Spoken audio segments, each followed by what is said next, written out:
Tradesmen look at buildings differently, depending on the trade they represent. You'll find the carpenter casting an eye on the woodwork, the bricklayer looking at the brickwork, and the painter finds his gaze shifting to the walls and the ceilings. Likewise, the greater a person's perception of Allah's names, the greater his alertness and understanding of life's swings and roundabouts. Nothing passes them without thought. Everything becomes a trigger for deep contemplation. When they see a display of mercy, they automatically and naturally reflect on the names of Allah, Ar-Rahim, the most merciful, Ar-Ra'uf, the pitying, Al-Wadud, the affectionate.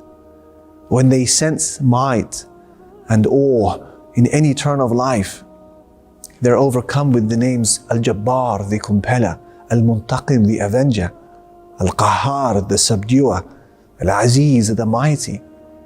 Eventually they reach a station where every scene that unfolds, any sin which presents itself to them, or any opportunity that drifts, generates the remembrance of Allah Almighty in their life and a retreat to Him. And it's achieving that exact goal is precisely the objective of this series.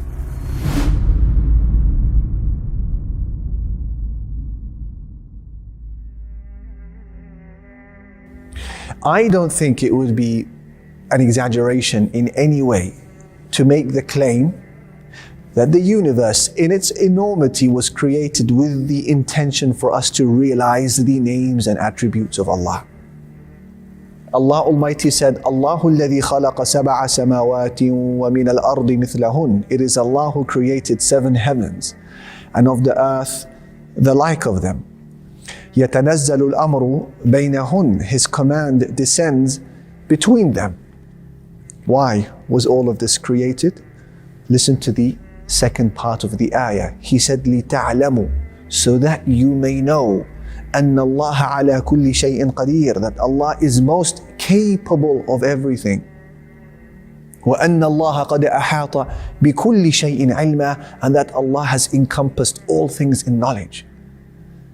It's as if He is saying that this wondrous and formidable structure around you was put there so that you look at it and realize that Allah exists and that Allah is capable and that Allah has encompassed all things in knowledge to know His names and His attributes.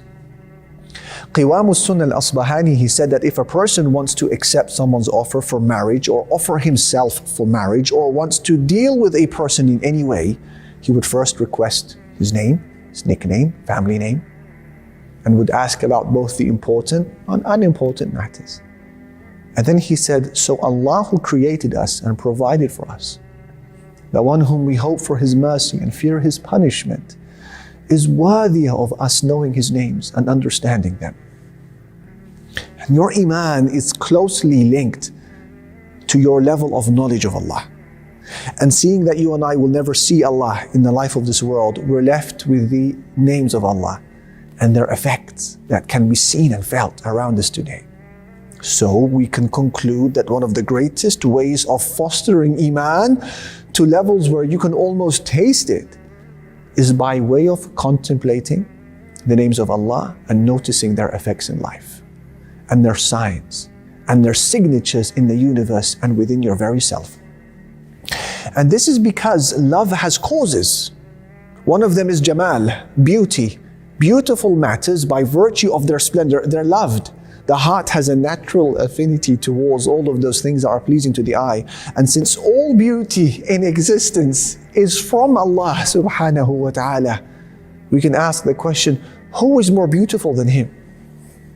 And of course, the true answer to this question will only be realized on the day when the veil between Allah and His righteous servants is finally removed, when their eyes will gape and their minds will wander in awe. And as for the second cause of love, after Jamal, beauty, is ihsan, good treatment. Those who bring benefit to people and treat them well are loved. As for the favors of Allah upon man, subhanallah, they predate his existence. Allah provided him all what he needed from within the womb of his mother. He then releases him into a world that has already been fully furnished with all what he requires. It's all there. And that's why Prophet Ibrahim said, الَّذِي خَلَقَنِي فَهُوَ يَهْدِينِ. He is the one who created me and guides me. وَالَّذِي هُوَ يُطْعِمُنِي وَيَسْقِينِ. And it is He who feeds me and gives me drink. وَإِذَا مَرِضْتُ فَهُوَ يَشْفِينِ. And when I am ill, it is He who cures me. What about the favors of Allah? Allah's good treatment of His creation is such that your role in acquiring the things you need is only a minute phase in the middle. And as for the levels before it and the levels after it, they were taken care of entirely by Allah. Let me explain. When you make your way to buy bread, just remember that you were the one who brought down its rain and allowed it to seep into the soil, nor were you the causer of its wheat to grow, nor were you the planter of those seeds, nor were you the harvester, nor were you the supplier of the grain to the companies, nor were you the grinder of those grains, nor the mixer of ingredients, nor the kneader of the dough, nor the baker of that bread, nor its packager, nor its seller. Your involvement was simply to pull it off the shelf in its ready baked format. Then after you swallow the food, again, you play no role in the phases after it. You didn't inspire the esophagus to push the food down to your stomach. You didn't inspire the mechanisms of preventing it from returning upwards.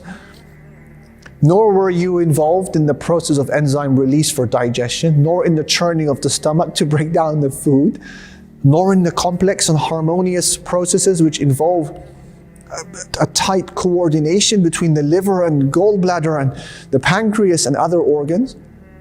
You weren't involved in the eventual transfer of the molecules into the bloodstream. And then the proportional distribution of energy from that food to every part of the body.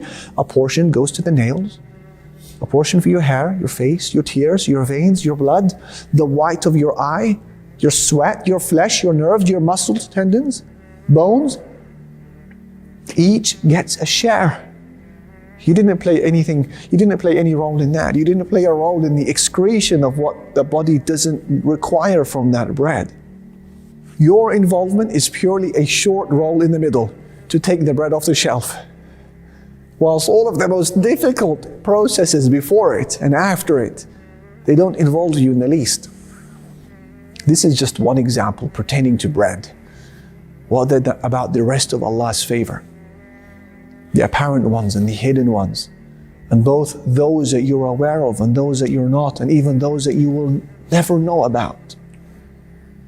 So when you look at both of these reasons for love, jamal, beauty, and ihsan, kindness, favors, you notice that they are captured perfectly by His names and His attributes. The deeper you explore them, the deeper you realize just how perfect and beautiful and infinitely kind Allah has always been. This in turn leads to the immediate rebuilding of Iman and the experience of the sweetness of ibadah, worship. But you see, not only does knowledge of Allah's names pull you closer to the doorstep of worship, it also pushes you farther away from sins. It's an amazing study. A man once found himself alone with an Arab Bedouin woman, and he tried seducing her. She refused his invitation. She said to him, ثَكِلَتْكَ أُمُّكَ أَمَا لَكَ زَاجِرٌ مِّن كَرَمْ أَمَا لَكَ نَاهٍ مِّن دِينٍ. What is wrong with you? Where is your honor? Where is your religion? And he responded to her jokingly. He said, لَا يَرَانَ إِلَّا الْكَوَاكِبُ. Why are you panicking? No one can see us but the planets. She said to him, فَأَيْنَ مُكَوْكِبُهَا. Where is the one who put those planets in their place? Allahu Akbar.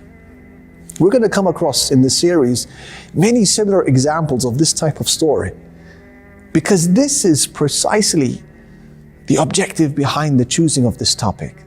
That the next time a sin presents itself to you saying, here I am, no one is looking, we develop this ability to say, what about Allah? What about As-Sami', the hearing, Al-Basir, the seeing? What about Al-Raqib, the observing? What about Al-Alim, the knowing? Al-Qadir, the capable? And I love the words of Imam Ibn al-Qayyim, who summarizes the fruits of journeying through the names of Allah Almighty, he said, if a person ascends into the realm of realization, where he can almost see the perfect traits of Allah and His majestic descriptions, his soul will feel the special type of nearness, where it will experience the removal of veils that stand between one's heart and soul and its Lord. That veil is the nafs, the self. And so if Allah allows that veil to be removed, his heart and soul will make their way to Allah, causing a person to worship Allah as though he can see Him. So join us as we try to achieve just that in a series we've named A Life with Allah.